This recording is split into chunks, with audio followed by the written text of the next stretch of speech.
ఒక Indian police service అధికారిగా additional director general of police గా 7 సంవత్సరాల సర్వీస్ ఉండగా అది నేను ప్రజాసేవ చేస్తానని వచ్చిన తర్వాత ఈ రోజు ప్రతిపక్షంలో ఉన్న టీఆర్ఎస్ పార్టీలో చేరి కాంగ్రెస్ నుండి ఎన్ని బంపరాఫర్లు వచ్చినా నిన్ను ఎంపీగా నిలబెడతాం, మిమ్మల్ని టీఎస్పీఎస్సీ చైర్మన్ చేస్తాం, మీకు कैबिनेट रैंक इच्छी प्लानिंग बोर्ड उपाध्यक्ष पदवी అని ఎన్ని ఆఫర్లు ఇచ్చినా అది పక్కకు పెట్టి తెలంగాణ తీసుకొచ్చిన కేసీఆర్ తోనే నేను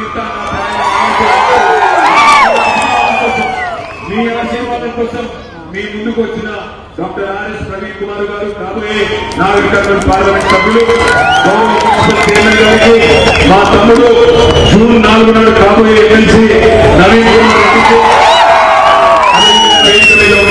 పెద్దలందరికీ వేదిక ముందున్న మా నల్లమల్ల పులిబిడ్డలైన మా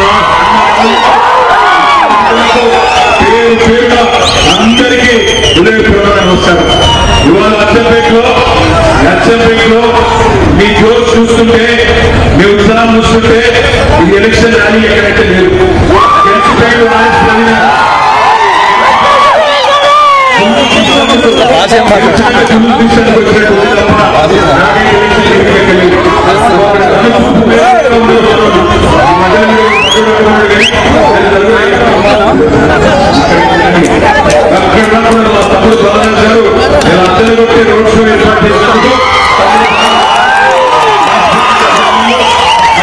టీఆర్ఎస్ పార్టీ కార్యకర్తలందరికీ కూడా ధన్యవాదాలు.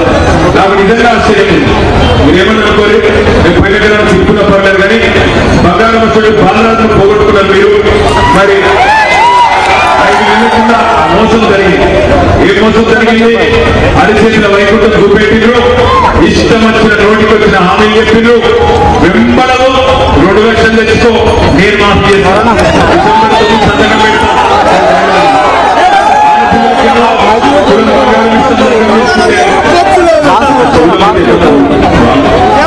2500 రూపాయలు ఇస్తే ముసలికేమో 4000, కేసీఆర్ ఒక్కరికి 4000 ఇస్తే నేను ఇద్దరికి ఇస్తా, ఇట్లా ముసలోడు ముసలమ్మ ఇద్దరికి ఇస్తా డైలాగులు. క్వింటాలకు 500 బోనస్, క్వింటాలకు 500 బోనస్ అని చెప్పి బోనస్ మాటలు. ఇవన్నీ నమ్మి కొంతమంది మనోళ్ళు మోసపోయినారు. అనవసరంగా ఆనాడు జరిగిన ఎన్నికల్లో, శాసనసభ ఎన్నికల్లో అచ్చంపేటలో మన అభ్యర్థి భూల బాలరాజు గారు ఉడతృత్వం ఉండకపోయినారు. ఈ 5 నెలల్లో ఏది జరిగింది దయచేసి ఆలోచించమని కోరుతున్నాను. ఈ 5 నెలల్లో మన తెలంగాణ బాగుపడ్డదా లేదా ఎంతకు పోయిందా ఆలోచించమని కోరుతున్నాను. ఈ 5 నెలల్లో మీరు గమనించండి, మళ్ళీ కరెంటు కష్టాలు చాలా అచ్చంపేటలో మంచినీళ్ళ కోత చాలు అయిందా, మోటార్లు వాడుతున్నాయా, మార్పు రావుగా,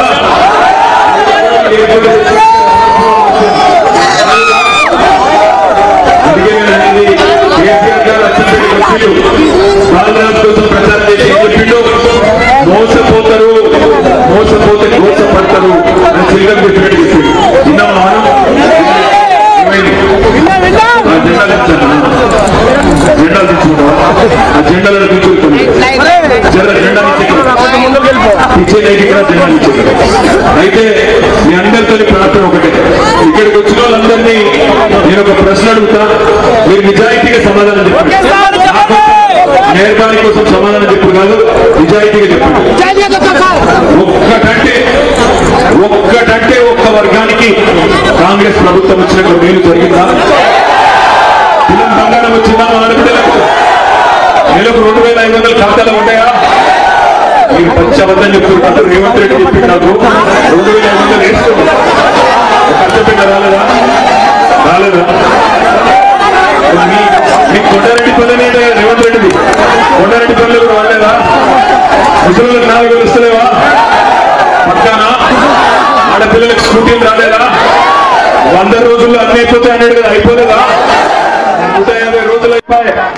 నేను అందుకే అడుగుతున్నా, ఒక్క ప్రశ్నకు నిజాయితీగా సమాధానం చెప్పండి, మనసులో ఉన్నట్టున్నట్టు చెప్పండి.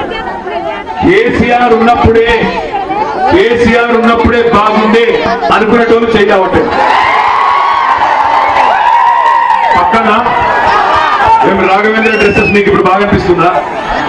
పక్కన ఇది పక్కా అయితే మీ అందరికి ఒకటే విజ్ఞప్తి, మీరు ఎవరిని తన్నకుండ్రి, ఎవరిని గుద్దకుండ్రి, ఎవరితో పంచాయతీ పెట్టుకోకుండ్రి. మీకు అల్కట్ ఉపాయం చెప్తా. ఉపాయం ఏంటి అంటే, మే 13 తారీఖు నాడు కారు గుర్తు మీద ఓటేసి మాకు 10-12 ఎంపీ సీట్లు అప్పచెప్పండి. 6 నెలల లోపల తిరిగి కేసీఆర్ రాష్ట్ర రాజకీయాన్ని శాసిస్తాడు. మీరు 10-12 సీట్లు మాకు అప్పచెప్తే రాష్ట్ర రాజకీయం మళ్ళీ తిరిగి కేసీఆర్ చుట్టే తిరుగుతుంది. మీరు అనుకున్న కోరిక నెరవేరుతుంది. చేద్దామా? మరి చేద్దామా? మీ అచ్చంపేటలో ఇంత మంచి హాస్పిటల్ కట్టించిన కేసీఆర్ గారి పార్లమెంట్ అభ్యర్థికి ఓటేద్దామా? ఏ గుర్తు మనది? మరి బీజేపీకి ఓటేయరా? ఎందుకేయరు? మోడీ ఇచ్చిన 15 లక్షలు రాలేదా? మోడీ సాబ్ ఇచ్చిండు కదా, నల్లధనం వాపస్ తెచ్చిండు, 15 లక్షలు ఇచ్చిండు. రాలేదా మీకు? రాలేదా? పక్కానా 2 కోట్ల ఉద్యోగాలు రాలేదా సంవత్సరానికి? మరి ఆయన గుడి కట్టిండు కదా, గుడి కడితే గుద్దొద్దా? మరి ఒక్కటే ఒక్క పని చేసిండు దేశంలో. ఏం చేసిండంటే, పిల్లల మనసుల నిండా విషయం నింపిండు. హిందూ ముస్లిం ఫీలింగులు తెచ్చిండు. మతం తప్ప ఇంకో మాట లేదు. ఒక కాలేజీ లేదు, ఒక్క దవాఖాన కట్టింది లేదు, ఒక్క స్కూల్ పెట్టింది లేదు, ఒక్క మంచి పని చేసింది లేదు. మొత్తం పిల్లలను ఎత్తి ఖరాబ్ చేసి మతం పేరు మీద విషయం నింపిండు మోడీ తప్ప ఒక్క మంచి పని కూడా లేదు. ఇక్కడ ఈ రోజు మన పార్టీ ద్వారా ఎంపీగా గెలిచిన వ్యక్తి, గతంలో మీ అచ్చంపేటలో కూడా ఎమ్మెల్యే ఉండే ఆయన రాములు. మరి ఆయన తీసుకొచ్చి ఎంపీ చేస్తే కేసీఆర్ గారు ఇవాళ వెన్నుపోటు ఒడిసి, కట్టప్ప కదా బాహుబలిని ఒడిసినట్టు ఎన్నుపోటు ఒడిసి ఇవాళ పోయి బీజేపీలో పడ్డాడు. నేను అడుగుతున్న రాములు గారికి, ఏం తక్కువ చేసింది నీకు బీఆర్ఎస్ పార్టీ? ఎందుకు పోయినావు? ఇవాళ ఆ చెవుల పువ్వు పెట్టిన పార్టీకి ఎందుకు పోయినావు? ఏం తక్కువైంది నీకు? ఏ కారణం చేత నువ్వు ఇవాళ పార్టీ మారాల్సి వచ్చిందో చెప్పు అచ్చంపేట ప్రజలకు. నేను ఒకటే అడుగుతున్నా, ఏం బీకిండు మోడీ 10 ఏళ్లలో? ఎందుకు పోయినావు బీజేపీలకు? ఎందుకు వేయాల మోడీ కోటు? రాజ్యాంగం రద్దు చేస్తా, దళితుల రిజర్వేషన్లు, ఎస్టీల రిజర్వేషన్లు, మైనారిటీల రిజర్వేషన్లు, అగ్రవర్ణాల్లో ఉండే పేదల రిజర్వేషన్లు రద్దు చేస్తున్నా అంటే మోడీ నచ్చిందా రాములన్నా నీకు? ఎందుకు నచ్చిండు? 10 ఏళ్లలో ఏమి చేయనందుకు నచ్చిందా? ఏ కారణం చేత నచ్చిండు? ఎందుకు వేయాలి మోడీ కోటు? 10 ఏళ్లలో అన్ని పిరం చేసినందుక? నూనె పిరం చేసిండు, చింతపండు పిరం చేసిండు, పప్పు ఉప్పు కూరగాయలు అన్ని పిరం చేసినోడే నరేంద్ర మోడీ. 60 రూపాయల డీజిల్ ను 105 రూపాయలు చేసిండు. దాంతో మొత్తం అన్ని వస్తువులు పిరమైంది. దయచేసి నేను మిమ్మల్ని కోరేది ఒకటే, కరెంటు కేసీఆర్ ఉన్నప్పుడు బాగుండే, తాగునీళ్లు కేసీఆర్ ఉన్నప్పుడే బాగుండే, రైతు బంధు టైంకు పడుతుండే, మంచిగా కడుపుల సల్ల గదలకుండా అచ్చంపేటలో అన్ని పనులు మీ బాలరాజు చేసుకొచ్చిండు. బంగారంలాగా హాస్పిటల్ కట్టిండు, ఊరూరికి రైతులకు సేవ చేసిండు. సరే, జరిగింది మోసం. నేను చివరికి ముగించే ముందు నేను మీకు ఒకటే విజ్ఞప్తి చేస్తున్నా, ఎందుకంటే మాకు గద్వాల పోయేది ఉన్నది, మళ్ళీ హెలికాప్టర్ ఎగరది, ఇంకో 5 నిమిషాలైతే హెలికాప్టర్ ఎగరది, అందుకే మాకు జల్దీ పోయేది ఉన్నది. ఏమనుకోకుండా ముగించే ముందు నేను ఒకటే విజ్ఞప్తి, మనం 5 నెలల కిందట కాంగ్రెస్ చేతిలో మోసపోయినాం, ఇది వాస్తవం.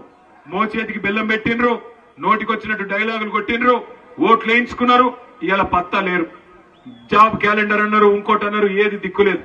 అందుకే నేను మిమ్మల్ని అడిగేది ఒకటే, ఒకసారి మోసపోతే మోసం చేసిన తప్పైతుంది, కానీ రెండోసారి వాన్ చేతుల్ని మోసపోతే మన తప్పైతుంది. రేవంత్ రెడ్డి ఒకసారి విజయవంతంగా అచ్చంపేట మీకు అందరినీ మోసం చేసింది, రెండోసారి కూడా మళ్ళా రేవంత్ రెడ్డి మోసం చేసినందుకు తారీఖులు మారుస్తున్నాడు. మొదలేమో డిసెంబర్ 9 నాడు రుణమాఫీ అన్నాడు, ఊసర వెళ్ళి రంగులు మారుస్తుంది, రేవంత్ రెడ్డి తారీఖులు మారుస్తాడు. డిసెంబర్ 9 అన్నాడు, ఇవాళ మళ్ళా 15 ఆగస్టు చేస్తా అంటున్నాడు. నమ్మకండి, అసలు రేవంత్ రెడ్డి కాంగ్రెస్ లో ఉన్నాడు. ఇక్కడ ఉండే మా మైనారిటీ సోదరులకు చెప్తాను, పార్లమెంట్ ఎన్నికల తర్వాత రేవంత్ రెడ్డి బీజేపీకి చెప్పుకుంటూ మీరు గుర్తుపెట్టుకోండి. అందుకే నేను కోరేది, దయచేసి మళ్ళీ ఒక్కసారి అడుగుతున్నా, కేసీఆర్ ఉన్నప్పుడే బాగుండేనా? ఒక్కసారి బాగుండేనట్టు చేయలేవట్టు. మరి కేసీఆర్ ఉన్నప్పుడే బాగుండే అంటే ఏ గుర్తు కొట్టేయాలి? పక్కనా ఈ ఐపీఎస్ ఆఫీసరు రేపు నాగరికతలో ఎంపీ అంటే మన గౌరవం పెరుగుతుంది, మన అచ్చంపేట గౌరవం, మన తెలంగాణ గౌరవం పెరుగుతుంది. ఒక అధికారిగానే లక్షల మంది పిల్లలకు సేవ చేసిండు. రేపు అదే పార్లమెంట్ సభ్యుడైతే ఆర్ఎస్ ప్రవీణ్ గారు మీ గౌరవాన్ని ఎట్లా కాపాడుతారో ఒక్కసారి ఆలోచించండి. రాజకీయ నాయకులు బోలెడు మంది ఉంటారు, కానీ వాళ్ళ చదువుకున్న వ్యక్తి మీ అచ్చంపేటలో హై స్కూల్ విద్యాభ్యాసం చేసిన వ్యక్తి ఆర్ఎస్ ప్రవీణ్ అన్నకు ఓటేసి పెద్ద మెజారిటీతో గెలిపించండి. మాకు గద్వాల పోయేది మళ్ళా ప్రవీణ్ అన్న 13 తారీఖు లోపల మీ కమలవాడు కావచ్చు. అందుకే మేము అనేది ఇక్కడికి వచ్చిన ప్రతి ఒక్కరు ఆర్ఎస్ ప్రవీణ్ కుమారే, ఇక్కడికి వచ్చిన ప్రతి ఒక్కరు కేసీఆర్, మీరే 13 కథానాయకులు కావాలి, అచ్చంపేటలో పంపర్ మెజారిటీ ఇవ్వాలని కోరుతూ జై తెలంగాణ. గుర్తుకే ప్రవీణ్ కుమార్ గారి గుర్తుకే. Thank you.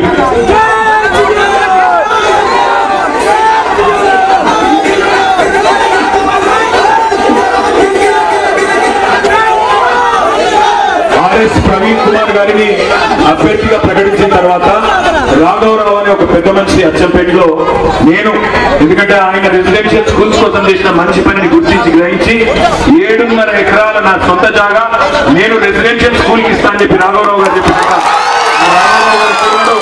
ఆ రాఘవరావు గారు ఎక్కడ ఉన్నాడో ఆయన హృదయపూర్వకంగా శిరస్సు మంచి పాదాభివందనం చేస్తున్నా. మా పెద్ద మనిషి పాదాభివందనం. జై తెలంగాణ. Thank you. మళ్ళీ కలుద్దాం. అన్న గెలిచినాక మళ్ళీ జులుసి కట్ చేసుకుందాం. జై తెలంగాణ.